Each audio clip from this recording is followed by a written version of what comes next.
गेल्या अनेक दिवसापासून धुळे जिल्ह्यातील शेतकऱ्यांची पशु जनावरे मोठ्या प्रमाणात चोरीला जात आहे। यामुळे शेतकऱ्यांमध्ये भीतीचे वातावरण निर्माण झाले आहे।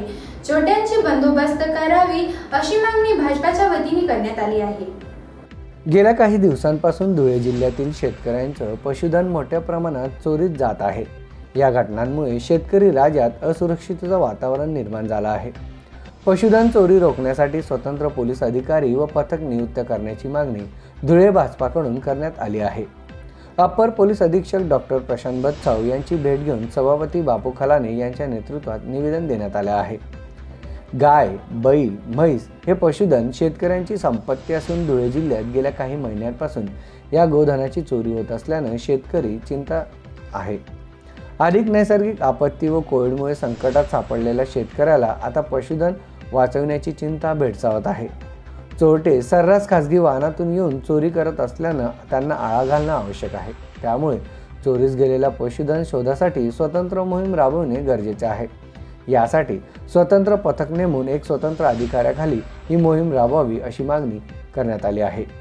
यावेळी सभापती बापू खलाने तसेच अध्यक्ष गौरव पाटील तसेच कैलास माळी, देवीलाल राठोड, दत्तात्रय माळी, ज्ञानेश्वर माळी, काशीनाथ पाटील आदी उपस्थित होते।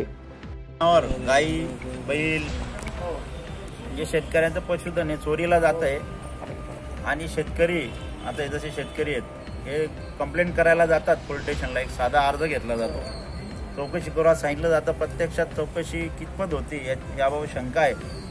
तसेच गाई, बैल हे शेतकऱ्यांचं 1 लाख मोलाचं पशुधन असतं, ते कधीच त्यांना परत मिळत नाही। इतर चोऱ्यांचे आरोपी सापडतात व हे चोऱ्यांचे आरोपी का सापडत नाही, यासाठी आज भारतीय जनता पक्षातर्फे आम्ही सर्व पदाधिकारी, तालुका अध्यक्ष देवेंद्र पाटील, जिल्हा सदस्य संग्राम पाटील, आशुतोष पाटील, किशोर हालोर व गौरव पाटील, श्याम बडगुजर असे आम्ही सर्व पदाधिकारी आज SP साहेबांना निवेदन देऊन आलो की ग्रामीण भागातील शेतकऱ्यांचं पशुधन, गाय, बैल वगैरे जे चोरी जाते त्यासाठी स्वतंत्र पोलीस पथक, स्वतंत्र अधिकारी नेमून याचा तपास करून जे आरोपी असतील त्यांना त्वरित अटक व्हावी व यांचं पशुधन, गाय, बैल यांना परत मिळावे यासाठी आम्ही आज जिल्हा पोलीस प्रमुख साहेबांना निवेदन दिले।